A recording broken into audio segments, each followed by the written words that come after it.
Bago tayo magpatuloy, disclaimer lamang. Ang mga opinyon at pananaw na ipinapahayag sa video na ito ay sa akin lamang at hindi nagre-representa ng anumang organisasyon o institusyon.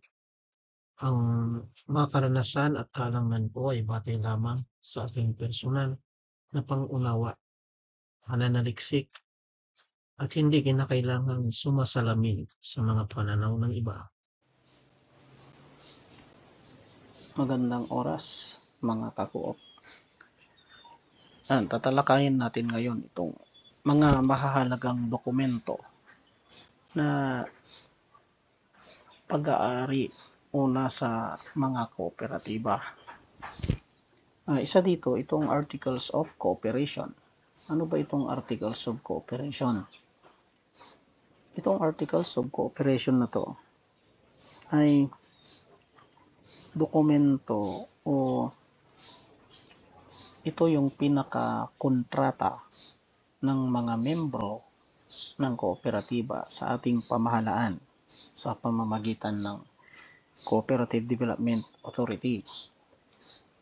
So isa-isahin natin kung ano ba ang mga nilalaman ng isang Articles of Cooperation. Una, nandyan ang tinatawag natin na preamble. Yan. Ano ba yung preamble na yan?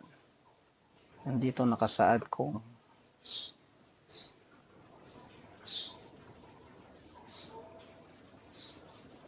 yan, sinasaad dito na tayong mga Pilipino na nagkasundo, yan, have come together to organize voluntarily kung ano man yung klase ng kooperatiba nyo. Itong example natin ay Consumers Cooperative. Nakasaad din dito, una, may mga articles. Yan, and we hereby certify ang mga sumusunod. Una, yung Article 1 niya. Ano yung nilalaman ng Article 1? Ito yung pangalan, magiging pangalan ng irerehistro ninyo na kooperatiba. Yan. Ito tinakpan ko lang. Yan.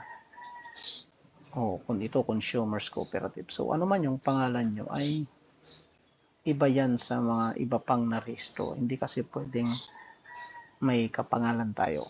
So na dito nakalahad yung pangalan na ginagamit natin.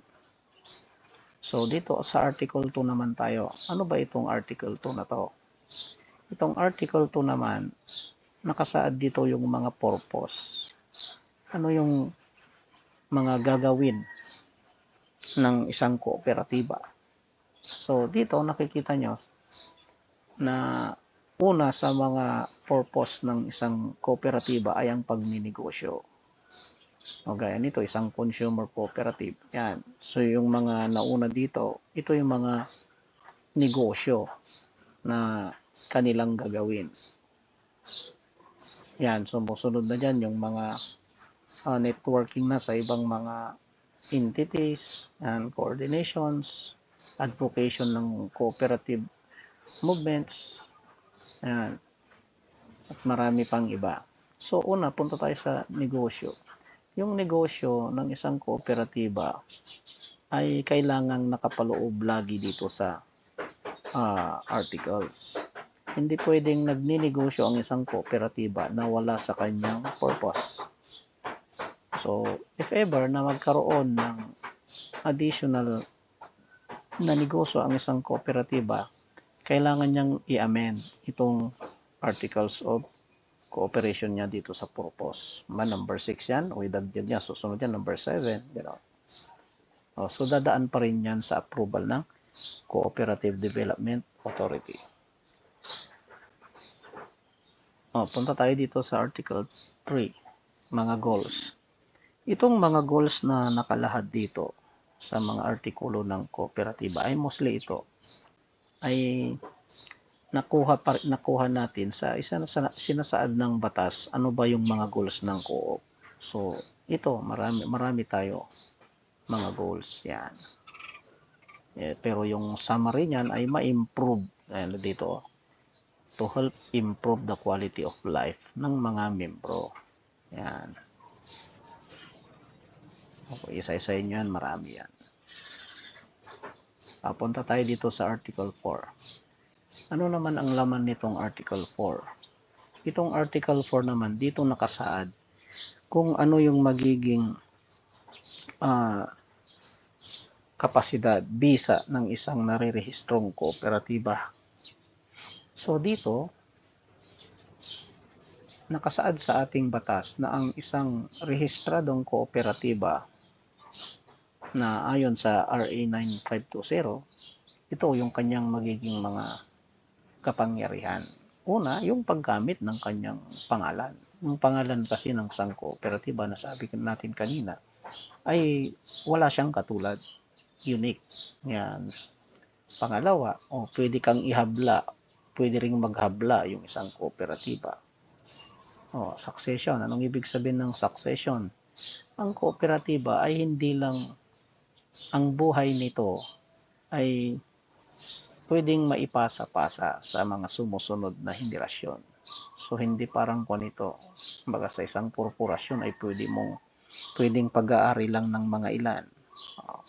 Pero dito sa kooperatiba, tayong mga nauna na membro, magiging legacy lang natin. Hindi natin pwedeng bakuran ba yung ating kooperatiba na sa atin lang ito, mga gano'n, hindi pwede yun. Na pwede pang manahin ito ng mga sumusunod na henerasyon. Yan. O yung power pa, pwede pang nag-aamen. Yan. Yung mga provisions ng articles natin, pwede nating napapalitan yan. O nadadagdagan o nababawasan. Yan. At pag-adapt ng mga bylaws na nakabatay pa rin sa mga batas ng ating bansa. Ito, pang-anim. Dahil ang kooperatiba ay isang may legal na personalidad, may kapangyarihan siyang magmay-ari ng mga iba't ibang mga ari-arian sa pamamagitan ng pagbili. Yan, ito yung ibang mga nagko-kooperatiba, ito na yung sabi nila, anong function ng kooperatiba ninyo? Ba't tayo nagbubuo? Ito daw, para daw makatanggap ng mga iba't ibang assistance, grant, ayuda sa ating pamahalaan. Hindi naman masama yun, pero huwag sanang gano'n. Kailangan ng kooperatiba ay tatayo sa kanyang sarili. Yan. Pero kung may mga ganito, ay wala namang masama. Yan, pwede rin ang isang kooperatiba, kapag malaki siya masyado, pwede siyang mahati, ma-divide. Pwede rin yung magsama, merging, consolidation. Pwedeng magkaroon ng mga subsidiary at makisama sa mga federasyon at union ng mga kooperatiba. Kapag kailangan niya ng additional na kapital, pwede siyang humiram sa mga bangko, mga federations, nagpapahiram ng mga kapital. At marami pang iba na nakasaad sa ating batas.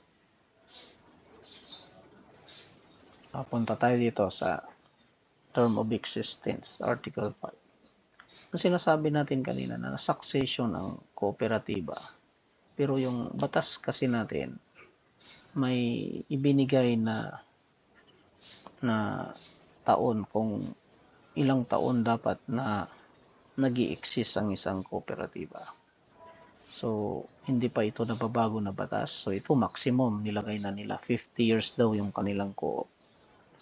Hopefully na ang ma-amend yung batas natin na gawin na nilang walang hangganan ang pag-exist ng isang kooperatiba. Pero baka tanong niyo, bakit sir yung isang kooperatiba ay mahigit 50 years na, anong ginawa nila? So yung ang ginagawa lang naman ng mga kooperatiba dahil sa 50 years lang yung registration. So ang gagawin dyan, mag-re-renew lang ng registration. Parang tuloy-tuloy pa rin yung dating niya. Mapunta tayo sa common bond of membership. Dito sa Article 6 ninyo, itong common bond na inilagay nyo dito, gaya nito, residential. Pag inilagay nyo dyan na residential, ibig lang sabihin na ang magiging membro ng inyong kooperatiba ay galing doon sa lugar ninyo, kung ano itong area of operation dito na nasa baba. Kung ano yung inilagay nyo dyan na area of operation, yung mga residente lang doon at mga nagtatrabaho, sabi niya kasi dito, working and residing or residing. So, ibig sabihin, kung taga doon ka sa lugar, kahit hindi ka taga roon, pero nagtatrabaho ka, or isa kang residente doon, ay pwede kang tanggapin na membro doon sa kanilang kooperatiba.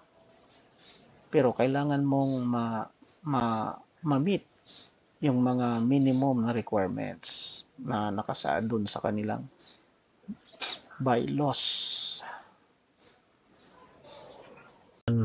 Kayong bago at kapakinabang.